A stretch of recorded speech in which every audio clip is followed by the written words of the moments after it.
오늘 말씀의 제목은 우리가 싸워야 할 대상은 누구입니까? 라는 제목으로 하나님 말씀 나누겠습니다. 연세대 교수님이신 김학철 목사님이라는 분이 계십니다. 그분이 책이나 유튜브 영상을 통해서 많은 이야기를 하고 계시는데 우리의 그 일상 속의 그 문제들을 가지고 신학과 인문학의 관점에서 참 잘 해석하신 분이다라는 생각이 듭니다. 그분이 하신 말씀을 먼저 인용하고자 하는데 그분이 그런 말씀을 하셨어요. 사람이 살아갈 때는 두 가지 시선으로 나눌 수 있대요. 두 가지 시선으로. 하나는 보이는 것, 들리는 것, 그리고 맛보는 것, 주어진 그 물질만의 세계를 실제하는 세계. 다시 말해서 그것을 유물론이라고 하는데 그 유물론적 시각을 갖는 거예요. 우리가 보는 것이 다고, 듣는 것이 다고, 이 맛보는 것이 다인 거예요. 그런 시각이 하나 있고 또 하나 시각이 있는데 그 정반대의 시각인 거예요. 시선인데 실제하는 것 외에 다른 의미를 바라보는 시선입니다. 기독교는 물질이 다가 아니라고 생각하는 종교입니다. 보고 듣고 만져지는 것 이런 상황을 넘어서 다른 세상을 꿈꾼대요. 이것을 인문학으로 이야기하면 해석이라고 하고 의미를 찾는 노력이라고 한대요. 어떤 사건이 있고 상황이 있고 그리고 그 속에서 어떤 의미를 찾아가는 거예요. 하나님이 과연 우리에게 어떤 의미를 가지고 어떤 뜻을 가지고 우리에게 이 상황을 허락하셨냐는 거예요. 영국의 화가이면서 시인인 윌리엄 브레이크라는 시인이 있습니다. 그 시인이 한 말이 그래요. 하늘의 모래에서 우주를 본다. 들에 핀 한 송이 꽃에서 천국을 본다. 그대의 손바닥에 무한을 쥐고 찰나의 시간 속에 영원을 보나. 모든 상황과 형편 가운데 어떻게 해석하고 의미를 찾는가. 이것이 바로 기독교 신앙의 모습일 거예요. 작은 하늘의 모래에서 우주를 보는 거예요. 들에 핀 흔해 빠진 한 송이 꽃에서 천국을 보는 거고 손바닥에서 우리가 무한을 쥐고 있듯이 또 찰나의 시간 속에서 영원이라는 것을 보게 되는 거예요. 이것이 바로 실제하는 것 외에 의미를 바라보는 시선이라는 겁니다. 우리는 코로나 시대에 두 가지를 해야 되는데 하나는 뭐냐면 코로나를 극복하려고 하는 인간의 수많은 노력, 유물론적 관점에서 분명히 상황을 파악하고 분석하고 그리고 그 안에서 문제를 해결해내는 겁니다. 또 하나는 우리는 늘 그 안에서 하나님을 발견하고 우리의 잘못을 되돌아볼 수 있는 자숙과 성숙의 해석이 필요한 거예요. 이 두 가지가 우리에게 꼭 필요한 겁니다. 뉴스를 보니까 누군가가 10월 개천절에 대규모 집회를 준비한다고 들었습니다. 70개가 넘는 단체들이 집회 신청을 했대요. 아마도 하고 싶은 이야기가 있는가 봐요. 유물론적 시각에서 보여지는 것, 만져지는 것, 그리고 다 되어진 일들, 이 모든 일들에 손해와 상실로 다가왔기 때문에 하고 싶은 말이 있고 싸워야 한다고 생각한 거예요. 저는 그 뉴스를 보면서 가만히 생각해 보니 그런 생각이 들어요. 싸워야 할 대상을 잘못 정하고 있지 않나라는 생각이 듭니다.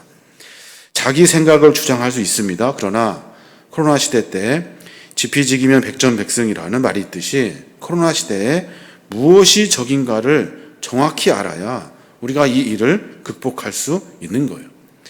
코로나는 여러분 잘 아시는 것처럼 그 전파력이 지난 몇 달간 6배 이상 강해졌대요.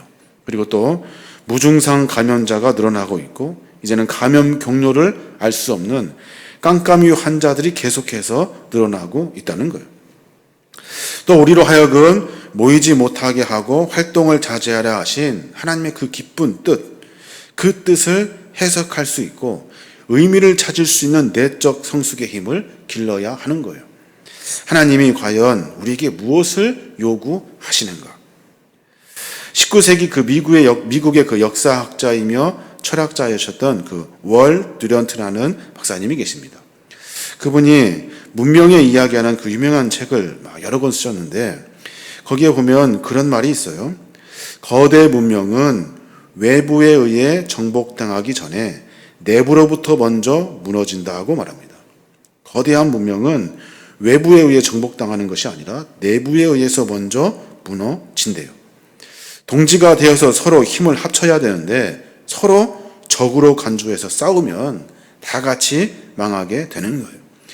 사람들이 이 코로나 사태에 누가 적인지 그 의미가 무엇인지 분명히 알아야 되는데 그러지 못하는 것 같습니다. 이제 성경을 좀 찾아보면 적이 누군지 몰라가지고 망한 그런 민족이 있어요. 그 대표적인 민족이 누구냐면 미디안 민족인데 미디안 족속이 이렇게 저녁에 쉬고 있을 때 이스라엘 백성 기드온과 300용사가 조용히 그 적진 속으로 들어갑니다. 그래서 그 안에서 손에 들고 있던 그 횃불의 항아리를 다 깨트리고 나팔을 불며 소리를 질렀어요. 뭐 칼을 들고 싸운 것이 아니라 그냥 항아리를 깨트리고 횃불을 들며 나팔 불며 소리를 질렀어요. 그랬더니 그 미디안 족속 그 사람들이 그 안에서 난리가 났습니다. 누가 적인지 모르고 서로 막 죽인 거예요. 이스라엘 백성들은 그렇게 크게 힘들이지 않고 쉽게 전쟁을 극복하고 이기게 되었다는 이야기가 사사기 8장에 기록되어져 있습니다. 그래서 우리는 이 어려운 시대에 우리의 적이 누군지 분명히 알아야 하는 거예요. 오늘 우리가 함께 읽어서 에베소 6장은 우리 성도의 삶에서 영적 전쟁터로 비유하고 있어요. 우리 삶은 전쟁터와 같대요. 영적인 전쟁터. 이 영적인 전쟁터 속에서 그 영적인 대적, 이 대적이 누구인지 분명히 설명해주고 있는 거예요. 에베소 6장 12절에 보면 그렇게 말합니다. 우리의 씨름은 혈과 육을 상대하는 것이 아니요 통치자들과 권세들과 이 어둠의 세상 주관자들과 하늘에 있는 악한 영들을 상대함이라 라고 말합니다.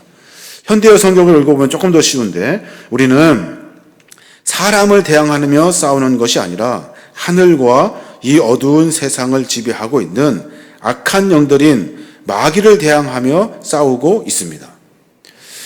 이 구절에서 우선 우리의 대적이 아닌 것이 뭡니까? 혈과 육. 여기서 혈과 육은 무엇을 의미하냐면 현대어 성경을 보니까 사람을 의미하고 있는 거예요. 우리는 사람을 대항하여 싸우는 것이 아닙니다. 우리가 싸워야 할 대상은 혈과 육이 아니라는 거예요. 사람이 아니라는 것이에요. 그 얘기를 분명히 하고 있어요. 우리의 대적은 교회와 성도를 핍박한다고 하는 사람이 아니라 우리의 상황이 아니라 우리의 대적이 도대체 누구냐는 거예요. 6장에서 계속 이야기하고 있는데 통치자들과 권세들과 이 어둠의 세상 주관자들과 하늘에 있는 악한 영들이라고 말합니다. 이 표현으로 우리에게는 네 가지 종류의 대적이 있다고 생각할 수 있습니다. 통치자, 권세자, 어둠의 세상 주관자, 악한 영들. 근데 이 모든 것은 다 한 가지를 이야기하고 있어요. 한 가지를 다양한 방법으로 중복해서 표현하고 있는 거예요. 궁극적으로 우리의 적은 뭐냐면 하늘에 있는 악한 영이라는 거예요. 그 영은 권세를 휘두르는 존재이고 세상을 통치하는 존재이고 이 어둠의 세상을 주관하는 존재라는 거예요. 궁극적으로 싸워야 될 대상은 악한 영이라는 거예요. 사람이 아니라 악한 영, 사탄이라는 거예요. 안타깝게도 우리는 성경의 그 가르침과 정반대로 사람을 악한 우리의 대적으로 생각하고 있는 거예요. 그게 참 안타까운 겁니다. 신앙생활을 하는 것을 방해하는 것들, 방해하는 사람들, 영적인 대상으로 생각하고 있어요. 영적인 대적으로 생각하고 있다요. 또 내 마음에 안 드는 사람들 모두가 다 적으로 그냥 간주해 버립니다. 정부가 예배를 못 드리게 한다고 종교 탄압이라고 이야기하고 또 교회의 힘을 보여주자고 이야기를 합니다. 교회는 원래부터 초대교회부터 핍박을 받아온 그런 존재예요. 제사장들과 서기관들과 성도들을 막 감옥에 가두었잖아요. 죽이기도 하고 그리고 사자밥이 되기도 했습니다. 그러니까 교회는 원래부터 핍박을 받아온 존재인 거예요. 교회를 핍박하는 사람이야말로 우리의 영적인 대적이라고 생각하기가 쉬워요. 그런데 성경은 예수님은 우리를 핍박하는 자들과 싸워서 물리치자고 가르치지 않아요. 그럴 것 같으면 아마 병법을 가르치셨을 거예요. 산상수훈이 아니라 산상병법 같은 거. 사람을 어떻게 이기는지 그런 병법을 성경에서 가르쳐 줬을 거예요. 사람은 우리의 영적인 대적이 아니에요. 오히려 그들은 우리가 불쌍히 여겨야 될 대상이 되는 거예요. 성경은 뭐라고 말합니까? 로마서 12장 14절에 너희를 박해하는 자를 축복하라. 축복하고 저주하지 말라라고 권면합니다. 근데 일련의 뉴스를 쭉 보면 모두가 다 어떤 사람의 대상을 놓고 지적하고 그들을 어떻게 하려고 하는 것 같아요. 그건 절대적으로 성서적이지 않은 거예요.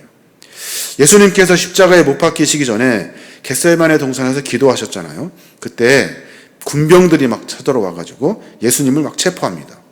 그때 용기 있게 주님을 보호하려고 나선 사람이 있죠. 베드로. 그 베드로가 칼을 꺼내가지고 제사장의 그 사환이었던 말구의 귀를 막 자릅니다. 왜 하필이면 귀를 잘랐을까요? 귀를 자르려고 자른 것은 아닐 거예요. 아마 피하다가 이렇게 칼을 휘둘렀는데 피하다가 아마 귀가 잘렸겠죠. 베드로는 칼잡이가 아니니까 정확하게 귀만 자를 수는 없을 거예요. 그때 주님이 딱 감동을 받아가지고 야, 네가 진짜 내 제자구나 말씀하시지 않으셨어요. 뭐라고 하십니까? 마태복음 26장 52절부터 내 칼을 도로 칼집에 꽂으라. 칼을 가지는 자는 다 칼로 망하느니라. 너는 내가 내 아버지께 구하여 지금 12군단 더 되는 천사를 보내시게 할 수 없는 줄로 아느냐. 아버지가 할 수 없어가지고 가만히 있는 줄 아니? 너 혈기로 하지 말고 칼을 도로 칼집에 집어 넣으래요. 우리가 코로나 사태로 여러 가지 불편합니다. 우리의 신앙에 박해를 받는 것 같은 그런 느낌도 있고 또 분이 나고 화가 나는 일들도 있습니다. 마음대로 되지 않아서 여러 가지로 불편합니다. 분명한 것은 우리가 싸워서 물리쳐야 할 대적은 그런 우리를 억압하는 것들이 아니에요. 사람이 아니고 정부가 아니에요. 오로지 그들을 향해서 우리는 해야 할 일은 기도하고 축복해 주어야 하는 거예요. 예수님께서 십자가에서 누가복음 23장 34절에 그렇게 말씀하시잖아요. 자기를 막 잡아다가 십자가에 매달은 수많은 사람들에게 아버지 저들을 사하여 주옵소서. 저들이 자기 하는 것을 알지 못함이니이다. 싸워서 이겨서 어떤 막 쟁취하는 것이 아니라 아버지 저들을 사하여 주십시오. 저들이 하는 것을 알지 못합니다. 스데반 집사님도 마찬가지 돌에 맞아 죽으면서 무릎 꿇고 기도합니다. 사도행전 7장 60절에 보면 주여 이 죄를 그들에게 돌리지 마옵소서. 그렇게 기도하면서 순교합니다. 그럼 이제 물어야 되는데 우리가 싸워야 할 대상은 누굴까요? 우리가 싸워야 할 대상은 무엇일까요? 그 대적은 바로 악한 생각을 부추기는 악한 영입니다. 우리의 생각에 악한 것들로 생각나게 하는 악한 영들. 진짜 대적은 그 악한 영이에요. 그 영은 어디에 활동합니까? 우리 마음속에 활동합니다. 그 마음속에서 우리의 생각을 다 이렇게 잡아먹듯이 쥐어짜고 있는 거예요. 우리의 대적은 우리 밖에 있는 것이 아니라 사실은 우리 안에 있는 거예요. 악한 영은 우리 안에서 악한 생각을 계속해서 부추기고 있는 거예요. 미워하는 마음을 부추기고 탐욕스러운 마음을 갖게 하고 음란한 생각을 들게 하고 편가르게 하고 다른 사람을 왕따시키는 그런 마음을 부추기고 있는 거예요. 내 속에서 분노하도록 계속해서 충동질하고 시기와 질투심을 자극할 뿐만 아니라 두려워하게 하고 무서워하는 마음을 갖게 합니다. 또 열등감에 빠지게 하고 교만하게 하고 거만한 마음을 갖게 해요. 무엇보다도 사람을 적대시하게 만들어 버려요. 이 악한 영, 악한 생각을 부추기는 악한 영이 우리를 그렇게 지배하고 있는 거예요. 이런 생각을 부추기는 악한 영이 우리의 진짜 대적인 거예요. 근데 이 문제는 그런 것들이 대적인 줄을 모른다는 거예요. 그러면서 자꾸만 그러한 대적에게 끌려다니면서 그러한 삶을 계속해서 반복적으로 살아요. 미워하고 탐욕스러운 마음으로, 음란한 마음으로 다른 사람들을 이렇게 왕따시키고 편가르는 그런 마음으로 살아요. 악한 생각을 가지고 있는 악한 영, 이것이 바로 우리가 싸워야 할 대상이라는 거예요. 그래서 에베소 6장은 그러한 대적과 싸우기 위해서 영적으로 무장하라고 가르쳐 줍니다. 영적으로 무장하래요. 어떻게 무장하냐면 에베소 6장 13절부터 그러므로 하나님의 전신갑주를 취하라. 이는 악한 날에 너희가 능히 대적하고 모든 일을 행한 후에 서기 위함이라. 그런즉 서서 진리로 너희 허리띠를 띠고 의의 호심경을 붙이고 평안의 복음이 준비한 것으로 신을 신고 모든 것 위에 믿음의 방패를 가지고 이로써 능히 악한 자의 모든 불화살을 소멸하고 구원의 투구와 성령의 검 곧 하나님의 말씀을 가지라 라고 명령하고 있는 거예요. 이 본문을 특별히 해석할 필요가 없는 것 같아요. 너무나도 명확해요. 우리의 영적 싸움을 이기기 위해서는 하나님의 전신갑주를 입어야 한대요. 진리, 믿음, 의, 평화의 복음 그리고 하나님의 말씀으로 무장하라고 설명하고 있는 거예요. 무엇보다 중요한 것은 하나님의 말씀이에요. 악한 영이 우리로 하여금 죄를 짓도록 유혹할 때, 악한 영이 우리로 하여금 우리의 생각을 지배할 때 하나님 말씀을 떠올리고 그 말씀 속에서 악의 소욕을 물리쳐야 하는 거예요. 이것이 바로 우리가 싸워야 할 영적 전쟁이라는 거예요. 내 마음대로 생각하고 내 마음대로 행동하는 것, 우리가 마음껏 생각할 수 있습니다. 하지만 그 생각 누가 지배하냐에 따라서 어디로 가는 길인지 명확하게 구분되는 거예요. 악한 영은 우리를 그렇게 해서 무너뜨리는 거예요. 계속 우리로 하여금 평화의 마음을 갖지 못하게 하고 우리로 하여금 계속해서 분열시키고 계속해서 미워하고 계속해서 손가락질하고 분노하도록 그렇게 가르쳐 주는 거예요. 누군가 신앙생활을 방해하거나 우리의 생각에 어떤 방해를 할 때 그런 것들 안에서 항의하고 따지는 것 당연하다고 생각합니다. 그래서 교회를 지켜야 된다고 생각하고 교회의 권리를 찾아야 된다고 생각하고 이것이 하나님의 헌신이라고 착각한다는 거예요.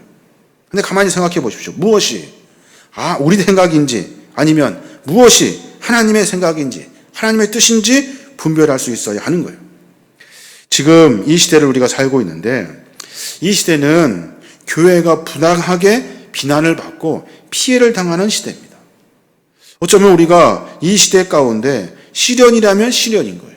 이 시련을 잘 믿음 안에 극복할 수 있어야 하는 거예요. 언론은 마치 교회가 모든 문제의 근원인 양 떠들어대고 있어요. 그 사람들 눈에는 분노가 가득해요. 분노가 어디로 향합니까? 교회로 향하게 하는 거예요. 정부는 교회를 부당하게 탄압하는 것처럼 보여요. 반기독교적 운동이 활기를 치는 것 같고 정부는 반기독교 세력에 점령당한 것처럼 보여요. 이때 많은 사람들이 교회를 대적하는 세력과 싸워서 승리를 쟁취하는 것이 진정한 헌신이라고 생각해요. 그 가만히 보니까 틀린 것 같아요. 광화문 집회에 그렇게 많은 사람들이 무슨 투쟁의 전사처럼 전국에서 몰려들었습니까? 또 10월 달에 개천절 더 많은 인원이 모일 거래요. 분을 참지 못하고 투쟁하여서 돌파하려고 한다는 거예요. 그 사람보다 더 대단한 분들이 계신데 개천절 집회 운송을 거부한 버스 기사분들, 저는 그분이 더 대단하다고 생각해요. 과연 무엇이 주님의 방법일까요? 놀랍게도 예수님은 내 칼을 도로 칼집에 꽂으라 라고 말씀하셔요. 분내고 화내고 다른 사람들 책임을 전가시키는 것이 아니라 내 스스로 삶을 다시 한번 점검하고 내 생각이 옳은지 생각할 수 있는 그리스도의 성숙을 만나야 하는 거예요. 악한 영은 우리가 정당성을 확보할 때 아주 폭군이 되라고 부추깁니다. 너 맞아. 네 생각이 맞아. 정당해. 그러면서 화를 내도 괜찮은 것처럼 폭력을 써도 괜찮은 것처럼 갑질을 해도 괜찮은 것처럼 그렇게 부추긴다고요. 내가 정의를 위한다고 생각하는 순간 상대방을 향해서 폭력을 휘두르게 되는 거예요. 그것이 마치 정의로운 일이냐 착각하게 만들어 버려요. 그래서 많은 사람들이 실수를 합니다. 자녀를 가르칠 때도 잘못된 것을 고치기 위해서 화내고 폭력을 휘두르잖아요. 그것이 교육인 것처럼 그래요. 그러다가 비극적인 결말을 맞게 되는 거예요. 악한 영은 우리 안에서 영적인 대적 마귀가 우리로 하여금 악한 행실을 하게 하는 거예요. 악한 생각을 갖게 하고 악한 행동을 하게 하는 거예요. 네가 마치 정의로운 양 설명하고 말한다는 거예요. 거기에 빠져들어서는 안 된다고 성경은 분명히 가르쳐주고 있는 거예요. 각자의 자리에서 우리에게 맡겨주신 사명을 감당할 때 그때 세상을 바꿀 수 있는 힘이 일어나게 되는 거예요. 각자 자리에서 권력에 향한 폭력과 어떤 힘을 과시하는 것이 아니라 나에게 맡겨주신 사명을 묵묵히 감당해 내는 거예요. 예수님도 그러셨잖아요. 권력과 세력이 세상을 바꿀 수 있을 것 같으면 예수님 아마 윗사람 만나고 투쟁하고 쿠데타 일으키고 아마 그렇게 하셨을 거예요. 그러나 주님은 주님의 그 십자가의 사명을 묵묵히 걸어 가십니다. 우리도 마찬가지예요. 여러 가지 어렵고 힘든 상황 가운데 도대체 신앙인이 어떤 일을 해야 되는가? 교회는 어떤 일을 해야 하는가를 깊이 묵상하고 삶을 다시 점검해내는 그런 생각의 성숙을 만나는 그리스도의 삶을 살아야 하는 거예요. 가난하고 어려운 이들, 죄로 인해서 영혼의 죽음을 만나는 사람들, 억압과 착취로 아파하는 이들을 위해서 맡겨주신 그 십자가의 사명을 묵묵히 감당하신 주님처럼 우리도 그 사명을 감당하는 거예요. 성경은 그것을 분명하게 가르쳐주고 있는 거예요. 야고보 1장 20절에 보면 그런 말씀이 있습니다. 사람이 성내는 것이 하나님의 의를 이루지 못함이라. 성내는 것이 하나님의 의를 이루지 못한대요. 성내는 것이 아니라 자기 자신을 성찰하고 돌이켜보고 서로 사랑하고 품고 각자 맡겨주신 주님의 사명을 묵묵히 감당하는 거예요. 성을 내야 하나님을 위해, 교회를 위해, 어떤 내 정의를 위해 일하는 거라고 생각해요. 그것이 바로 사탄이 우리에게 주는 생각인 겁니다. 우리는 내가 옳다고 생각하는 순간 악마가 됩니다. 갑질과 폭력과 정의를 위한 명분을 위해서 자행되는 모든 일 속에서 사탄은 내 안에서 일하게 되는 거예요. 교회 안에서도 마찬가지죠. 정의를 위해서 막 두 파로 나뉘어 서로 싸우는 교회를 봅니다. 상대방을 사탄으로 규정하고 어떤 영적인 대적으로부터 교회를 지키기 위해서 서로 대적하며 싸워요. 그것이 마치 옳은 것처럼 하나님의 방법인 것처럼 하나님이 원하시는 것으로 생각하고 착각하면서 싸워요. 상대방은 사탄으로 그런 무리로 이렇게 휩싸여가서 자기는 정당하고 어떤 정의로운 것처럼 그렇게 싸우려 한다는 거예요. 우리의 적은 사람이 아니래요. 사람이 아니래요. 이 말씀에 상당한 은혜를 받게 되는데 우리의 적은 사람이 아니라 내 안에 나로 하여금 악한 생각을 품게 하는 악한 영이라는 거예요.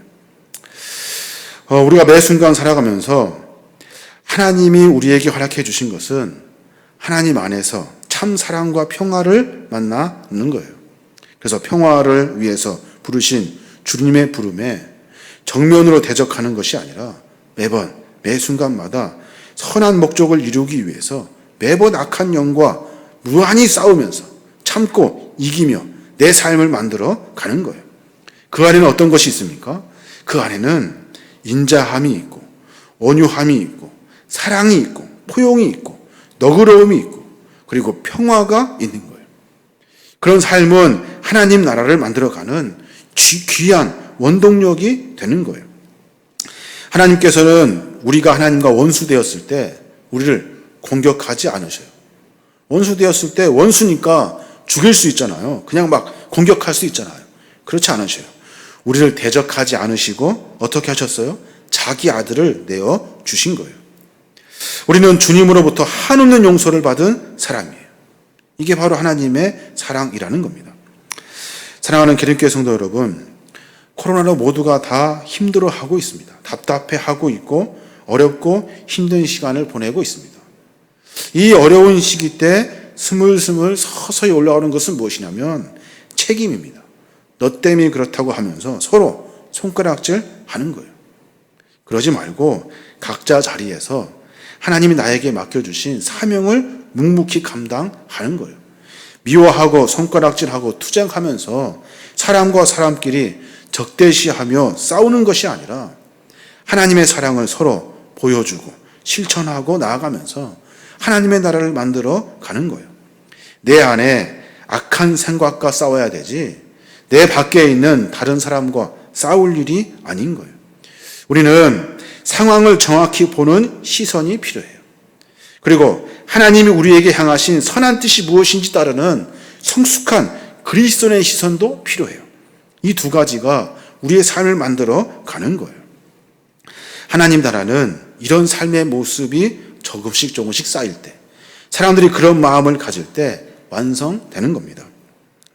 우리가 나눌 찬양이 있는데 참 이 찬양 참 은혜로운 찬양인 것 같아요. 홍인삭 씨가 지은 하나님의 세계라는 곡이에요. 그걸 보면 가사에 보면 이런 가사가 있어요. 하나님의 세계는 내가 나 같고 솔직할 수 있는 곳이래요. 조금이라도 내 의라고 말할 수 없는 곳, 이곳이 바로 주님의 세계래요. 그리고 또 나는 계속 걸어갑니다. 수없이 넘어져도 사람들의 방향과는 조금 다른 길을 간다 해도 내가 가는 길이 주가 가르쳐준 길이니 이곳이 바로 주님의 세계라는 거예요. 다른 사람들 다 싸우고 분내고 네가 책임져라 손가락질 할 때 우리는 그들을 사랑하고 포용하고 묵묵히 나에게 맡겨주신 사명을 감당하는 거예요. 그게 바로 나 같은 거예요. 나 같은 것이 뭐예요?